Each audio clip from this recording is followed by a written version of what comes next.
this is all the memorization stuff which you love, right? Rules and regulations. So talk about frequency privileges and ranges, message forwarding, stations on ships and aircraft, and the 630 and 220 meter power restrictions, which are really bizarre. It ought to be easy to remember because they don't make sense.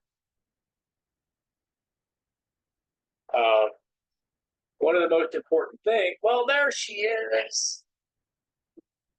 It's about to give up on you. Hangs on here.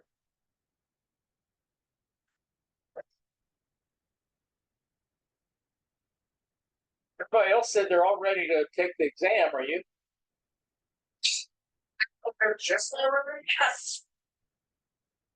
So, folks. Well, we know 80, right? So now she's only shooting for 80%. All right, good enough. One of the big things is making sure that you're stay within band.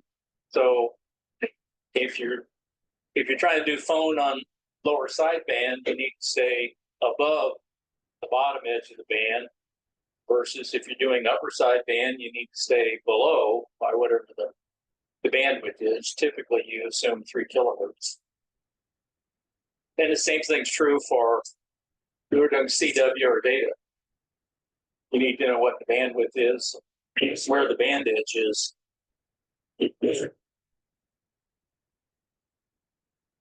They don't know what happens if they catch you outside the band. Oh, what they do?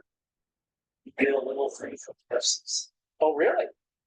One explanation. And then they find, no matter what the explanation is, that's because once you admit to it, it doesn't. Well, true. But what's the fine? Well, that was like 1970. Oh, $50. Ice and ice. Probably gone out. Wow. Where was this at? Around here? Was in Chicago. They were in Kingston. Monitoring station in Texas. Really? You were just unlucky.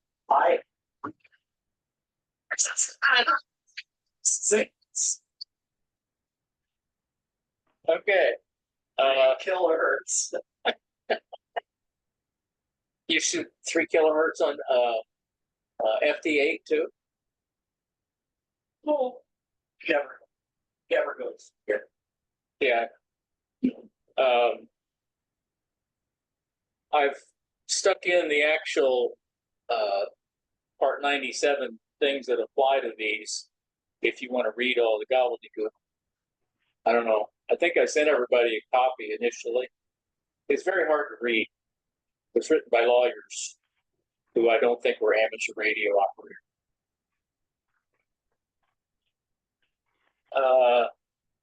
The two main things here are on the 20 meter band, where it's 14.0 to 14.15 megahertz for basic data, Ridian data, and 14.15 to 14.35 for phone and image. Those are important because the only math question in this set is based on those numbers. And I told you it wouldn't be more math, except for this one. So what is the highest legal carrier frequency on the 20 meter band for transmitting at 2.8 kilohertz wide USB data signal?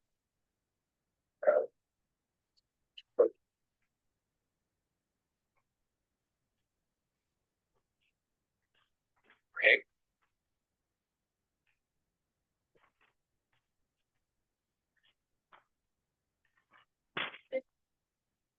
Can't subtract in your head.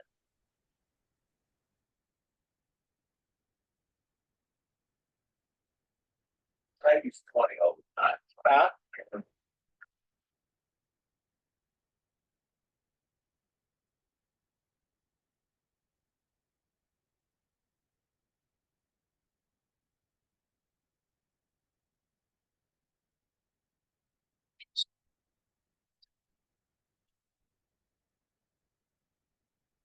And this one you don't have to do math on.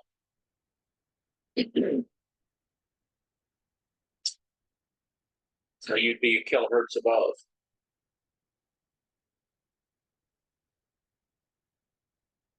Okay. In this one example, talking about 80 meters, which is 3.5 to 3.6 for data and CW, and 3.6 to 4 for phone or images. So it's the same kind of question. You know, how close can you be to the top edge of the band?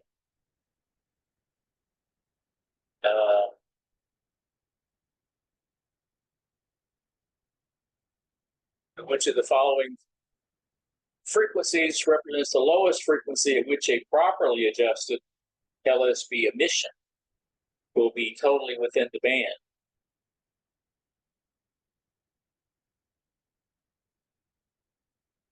I think it's D. I think it's D. I think. What about that? And they mentioned properly adjusted because you also have to assume that your tuning indicator isn't exactly correct. And if it's off, it's your fault, and you'll get slapped all the time. Definitely. It's a question of the old parallax error. Made it by. Yeah, with the digital one, you can't do that either. May an extra class operator answer the CQ of a station on 3.601 lower sideband phone?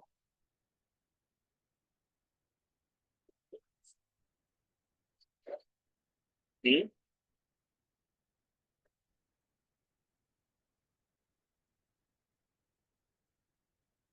Mouse is acting up again. It must be something water because I unplugged mine. I got tired of messing with it. So you're going to be beyond the edge. 60 meters is weird. It's channelized, and there's 5 channel frequency, but you have to operate in the center of them, or CW. And you're only allowed to have 100 watts peak envelope power.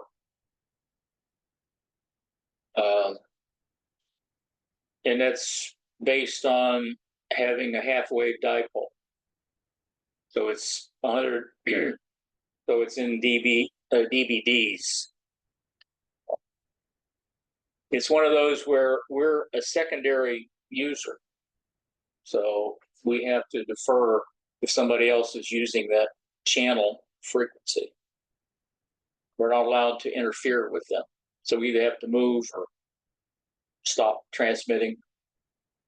It's also contrary to the upper sideband, lower sideband. Yeah. This is the weird stuff. Probably nobody here is going to do 630 or 2200.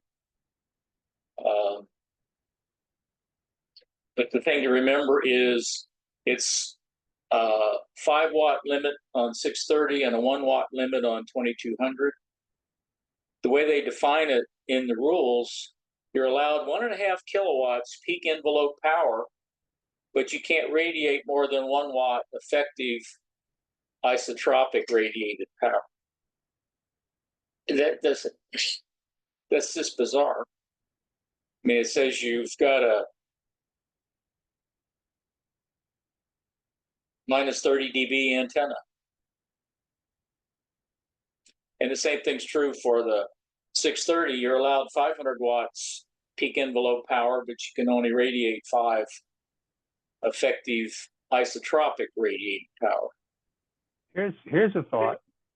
I wonder if people are experimenting with some kind of a ground wave. I mean, in the ground wave system where they radiate an awful lot of power below the ground, but they don't, radiate much above the ground. Yeah, I've talked to some people about it, and I think that's part of it. That most people wouldn't have a 2,200 meter long wire antenna. You could never get it. You're right. Avoid the ground. Right. So you might well just, stick your feed line in the ground. Maybe that's how you get there. But whatever. Well, the Navy had an antenna for their ELF system, and they made a what was it?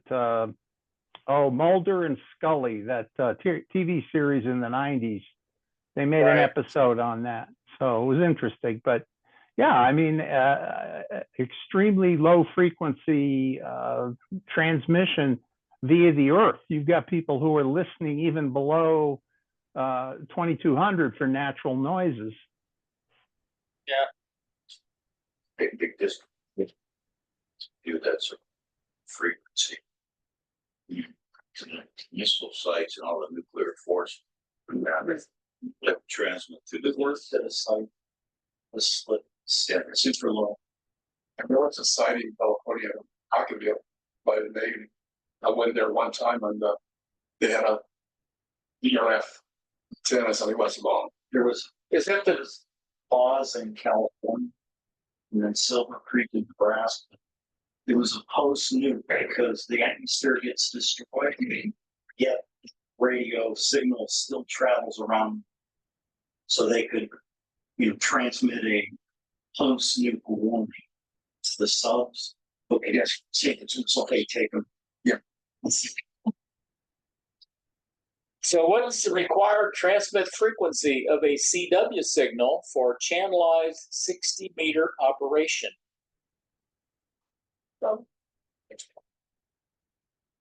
What's the maximum power permitted on the 2,200-meter band?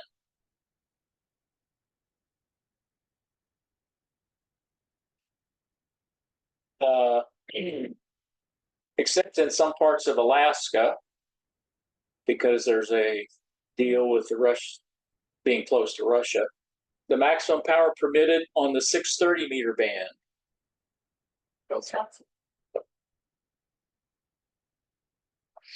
Wind length.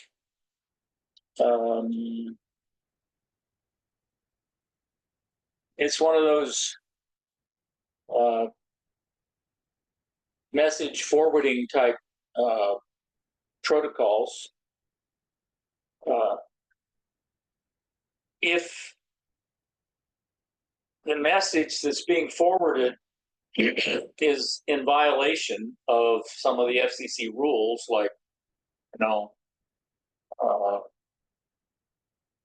profanity, or you're trying to do business operations or any of those prohibited things, okay, the control operator for the originating station is the one that's going to be held accountable. Usually they do both the control operator and the station licensee, but in this case, I guess they just hold the control operator, which is usually the same thing.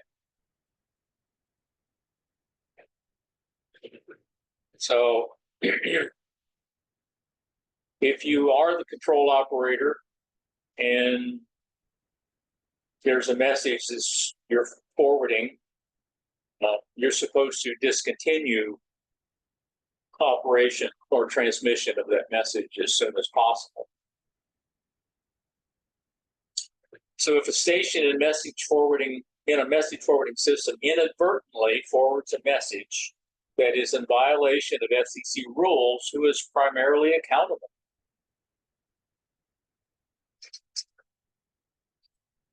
Just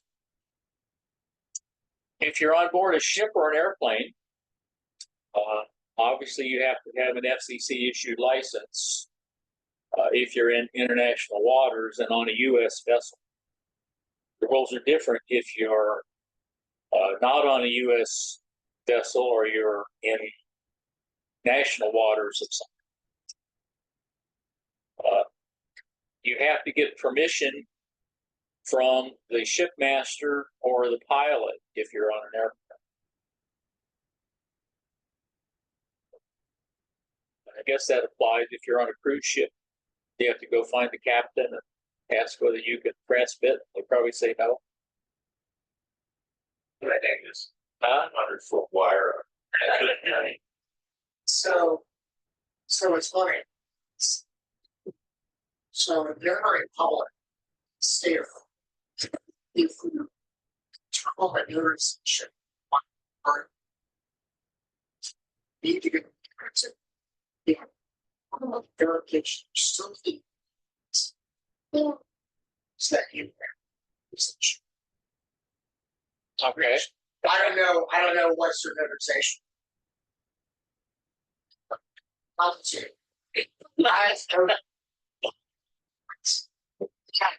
Explain like coming on the door being, I need to know where are we?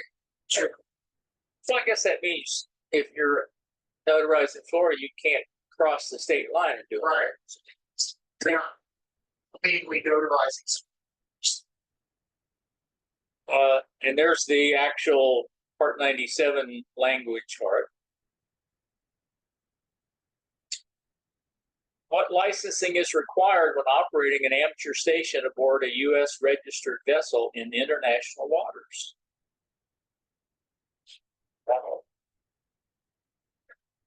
If the amateur station is installed aboard a ship or aircraft, what condition must be met before the station is operated?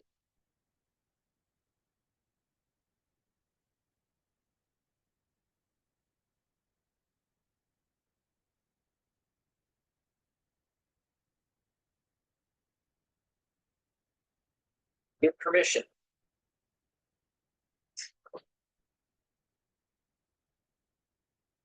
Is that the flying thing? Yesterday. What lost? Okay, so like in most cases, except for automatic, you have to have a control operator.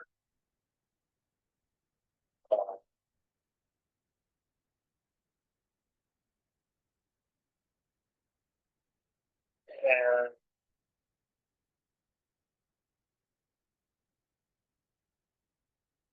I don't remember why you needed the reciprocal agreement. Well, because it doesn't say.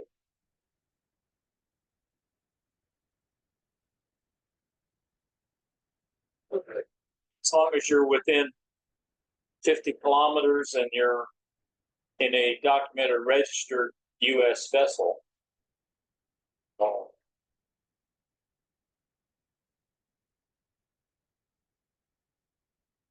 I think the alien reciprocal operation would really only apply if you're making contact with somebody outside the U.S.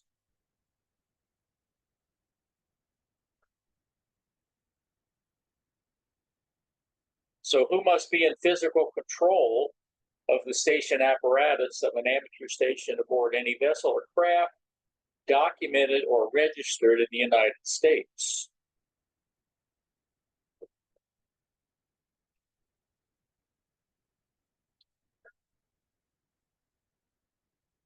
It's the key to remember is the alien reciprocal operation on that one.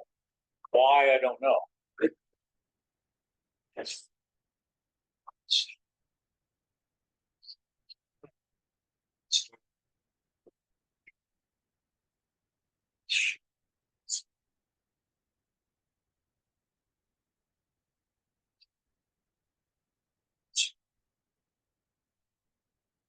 true in Canada. They can operate, except for technician, they have the same privileges. So. Who must be in physical control?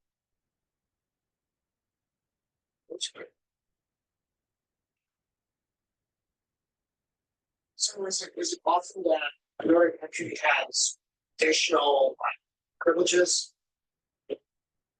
Right. Well, there's 3 ITU regions. We're in region 2. So the people in region 1 and 3 have different band allocations. Off the top of my head, yeah. Here. The 40 years there's restriction.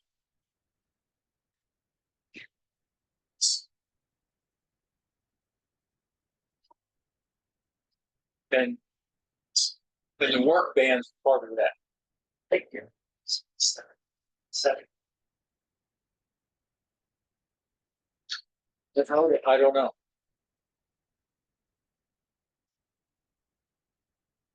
We can hear them. Most radios with TuneNet, but you can't transmit legally.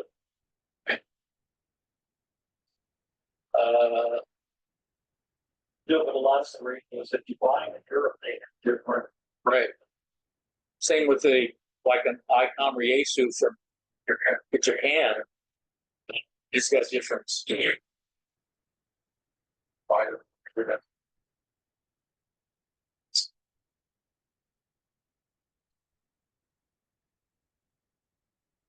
Did I stop recording?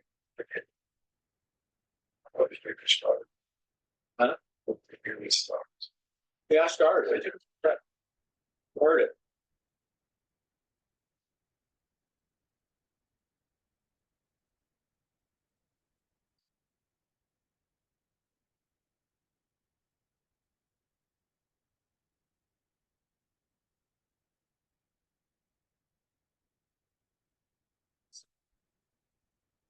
I hit stop.